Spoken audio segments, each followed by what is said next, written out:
A rather fascinating ending can be heard in the song Music of the Night from Andrew Lloyd Webber's Phantom of the Opera. Listen to the end of the piece as it is performed by Gerard Butler in the film version. Help me make the music of the night.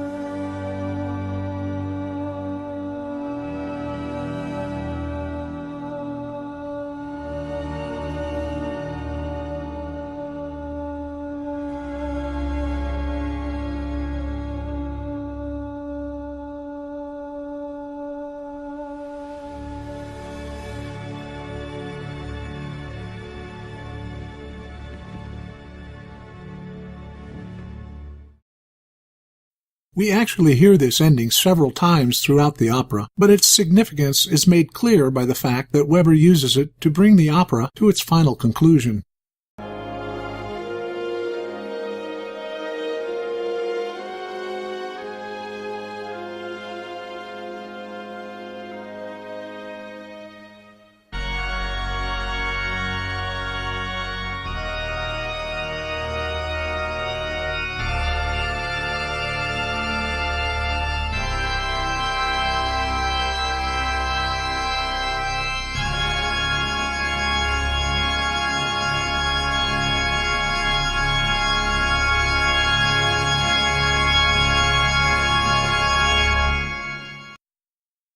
This ending has been described as being dissonant yet satisfying, spooky but sweet, ugly but beautiful, etc. But I think most listeners would agree that it captures the phantom's perspective, i.e., there is beauty in ugliness, and fear can turn to love, quite well. What fascinates me most is how Webber achieves the communication of this perspective using only chords and melody. He transforms a simple, pleasant, and rather familiar melodic pattern into this unique, dissonant, but somehow satisfying pattern. Given the level of Webber's musical education, I do not believe that there would have been anything haphazard or random about his selection of these particular chords. The following is one analysis of those chord choices. Who knows whether Webber would agree with it? But it helps me to make logical sense of the chord choices so that I might be able to replicate them or apply a similar pattern of chords to some future piece of music. The melodic pattern upon which Webber's ending is based is shown here. You'll recognize just how familiar it is as you listen to it.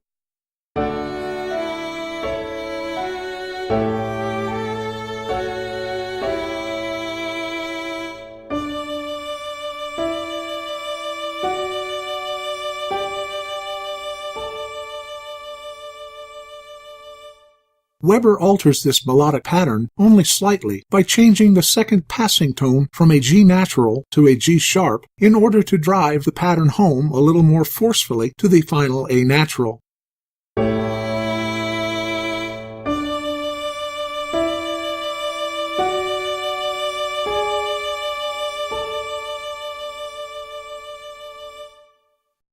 All that is really happening is the prolongation of the tonic chord. We hear the tonic, or scale degree 1, as a pedal tone, while below it we hear a basic outlining of the tonic triad using scale degrees 1, 3, and 5. Let's see then how Webber uses harmony to shape this pattern in a way that brings out the emotionally twisted nature of the phantom.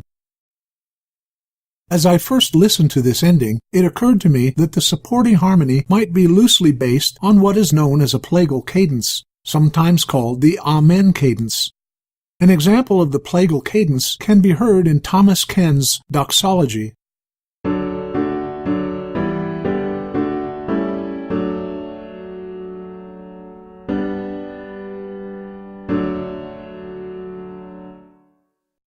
The plagal or Amen cadence consists of the tonic or 1 chord moving to the subdominant or 4 chord and resolving directly back to the tonic or 1 chord, usually at the end of a hymn.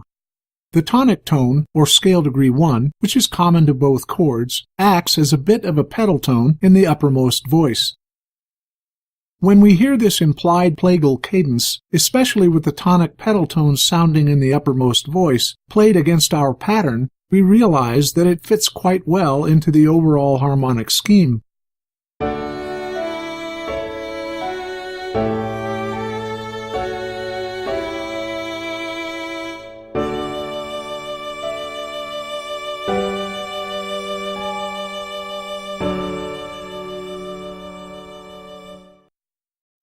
But Webber has applied a musical elision and contraction to this implied plagal cadence for reasons that will become clear shortly.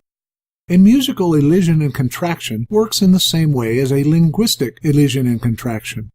In the English language, we can take the word cannot, for example, elide the no from not, and contract the remaining letters to produce the new word can't. In this instance, Webber elides the first tonic or one chord and contracts the remaining subdominant and tonic chords to produce a new harmonic phrase which moves directly from the dominant or 5 chord to the subdominant or 4 chord to the final tonic or 1 chord.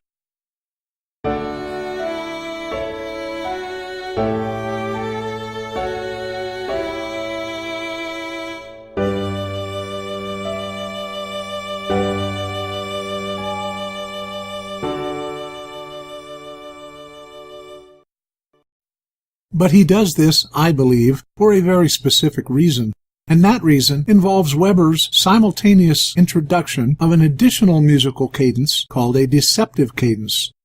Normally we expect to hear the dominant or 5 chord resolving to the tonic or 1 chord. This particular sequence of chords gives the listener a resolution to musical tension, auditory satisfaction, and tonal finality, as demonstrated in the following example.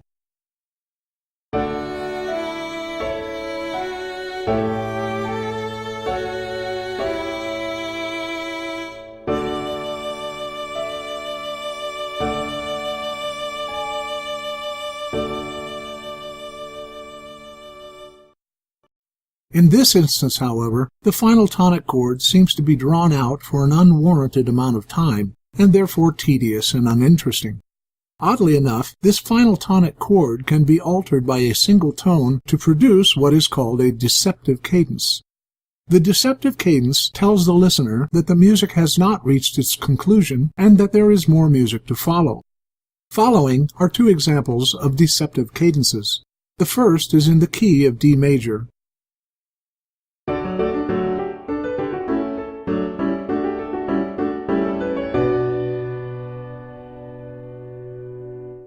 Listen again to the excerpt.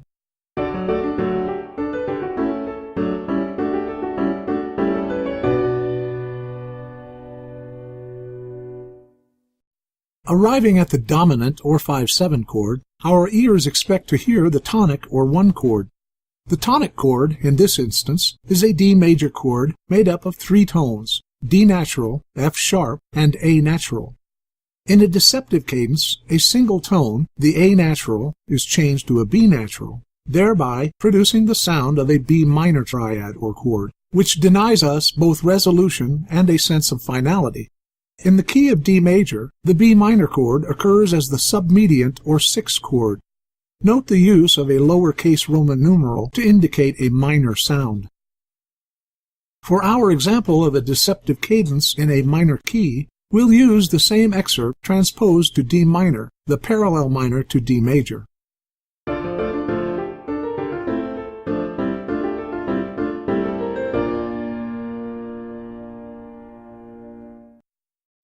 Once again, on arriving at the dominant or 5/7 chord, our ears expect to hear the tonic or 1 chord, which is, in this instance, a D minor chord made up of the 3 tones D natural, F natural, and A natural. In this deceptive cadence, the single tone, A natural, is changed to a B flat, thereby producing the sound of a B flat major triad or chord, again denying us a resolution and a sense of finality.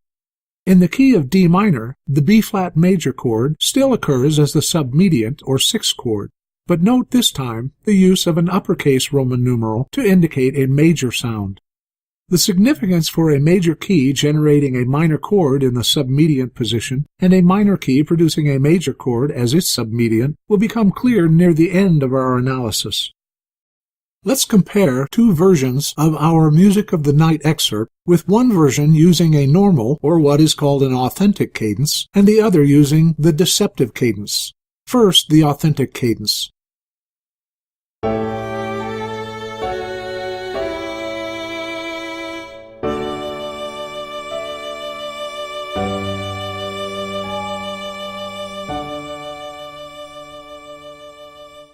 As we can hear, the authentic cadence is final.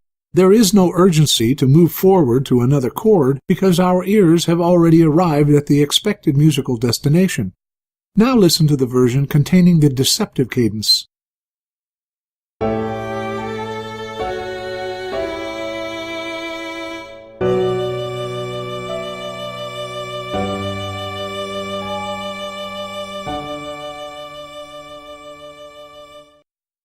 The deceptive cadence denies us finality. It urges us forward, telling our ears to continue to seek the finality of the tonic chord. Creating an interesting effect, Webber has chosen to fuse this deceptive cadence and the beginning of the plagal cadence together into a single chord. Observe that Webber uses a G major 7th chord to begin the melodic pattern. In terms of D major chord grammar, this is a major 7th chord built on the subdominant or 4 triad. The G major 7th chord is made up of a G natural, B natural, D natural, and F sharp. In terms of how this chord functions within the excerpt, note that it's acting as both the beginning to the plagal cadence by use of its G natural, B natural, and D natural tones, which constitute the 4 chord, and as a deceptive cadence by use of its B natural, D natural, and F sharp tones, which make up the 6 chord. Let's listen to this chord in context.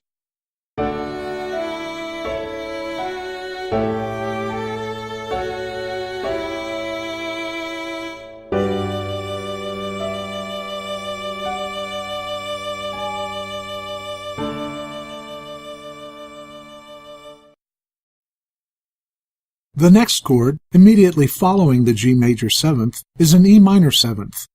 Once again, in terms of D major chord grammar, this is a minor 7th chord built on the supertonic or 2 triad. But in terms of chord function, it is what is known as a passing chord, a chord which supports a melodic tone that is passing in a stepwise fashion between one tone and another.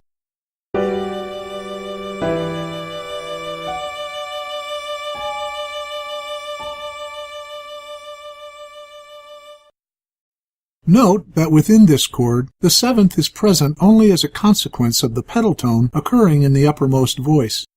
The tonic of the chord results from the passing tone, while the impression of the plagal cadence continues by the retention of the G and B natural, the two most important tones in the 4 chord upon which the plagal cadence is built. Next, arriving at the chord just following the E minor 7th passing chord, we hear in the bass voice the E natural descending 1/2 step to an E flat. Putting this into context with the key of D major, we determine that the E flat is a lowered scale degree 2, and this gives us every indication that Webber is introducing a tritone substitution into the passage. Without going into the history or theoretical reasoning behind the tritone substitution, let's just mention that in one alternative to the normal authentic cadence, where a dominant 7th chord is built above scale degree 5, we can substitute a dominant 7th chord built above scale degree lowered 2. In the key of D major, this dominant 7th chord would be built above an E flat, and consist of the tones E flat, G natural, B flat, and D flat. Let's compare the sounds of the normal 5-to-1 authentic cadence to the lowered 2-7-to-1 tritone substitution in the following simple progression. First, the 5-7-to-1 authentic cadence.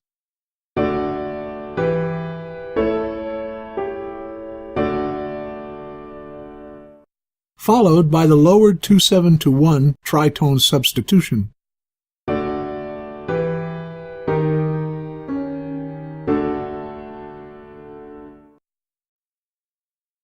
The presence of the E flat in the bass voice suggests that Webber had the sound of a tritone substitution in mind for this passage. However, if Webber had used the traditional tritone substitution chord without alteration, it would have sounded like the following.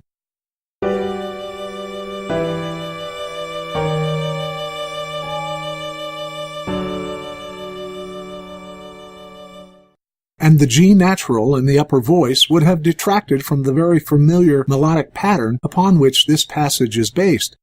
Also, note that the D-flat within the lowered 2/7 chord would play in opposition to the D natural pedal tone in the uppermost voice. Thus, Webber makes two alterations to this already altered chord. First, he retains the F sharp in the upper voice in order to maintain the melodic pattern with which we are familiar.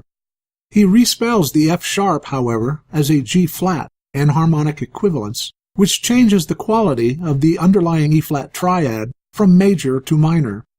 In addition, he maintains the D natural pedal tone in the uppermost voice, thereby changing the dominant 7th chord of E-flat, G natural, B-flat, and D-flat to E-flat, G-flat, B-flat, and D natural, a minor triad with a major 7th. This chord quality has a couple of different designations. It might be called a minor major 7th, or, as I learned it, a small 7th. Listen to the difference in the quality between the two chords. First, the E-flat dominant 7th.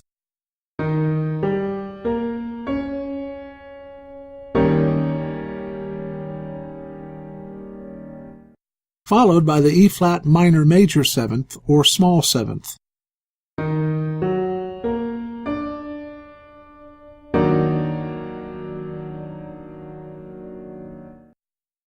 Two completely different chord qualities, with the minor major 7th or small 7th being the decidedly more dissonant of the two.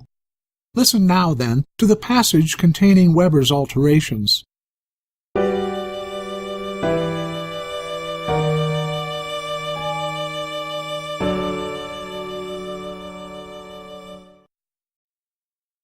The next chord in the passage, the chord that leads us home to the tonic of D major, took a little work to determine exactly the manner in which it functions logically.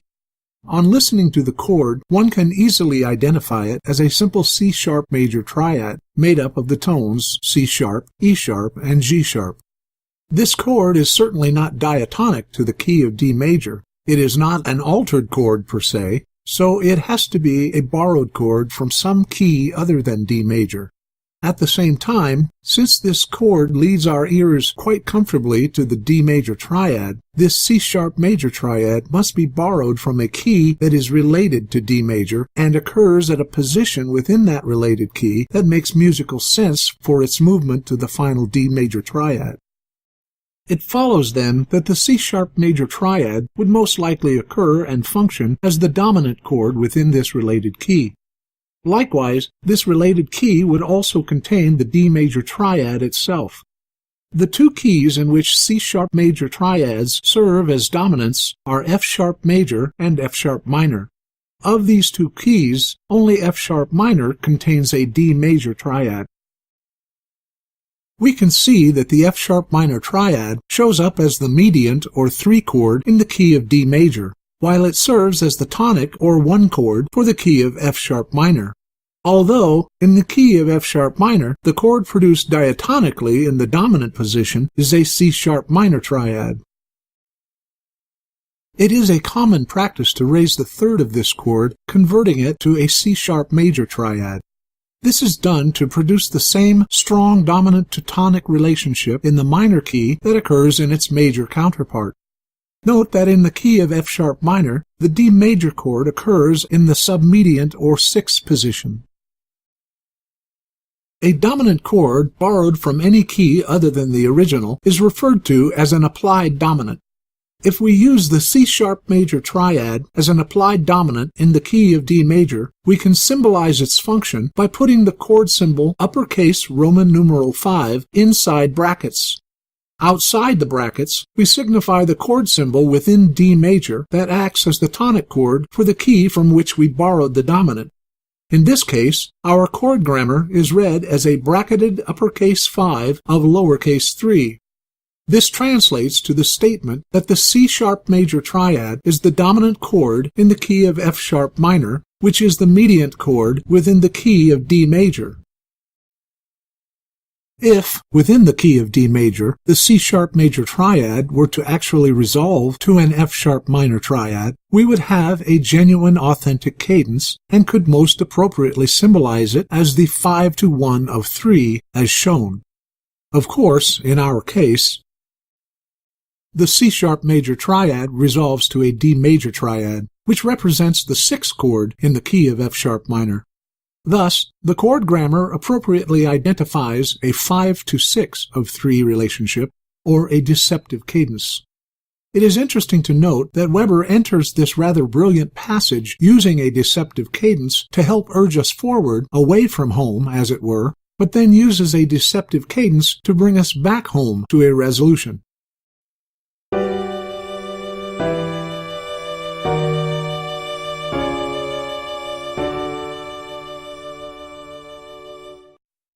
I have no idea of the process that Sir Andrew Lloyd Webber went through to arrive at this ending.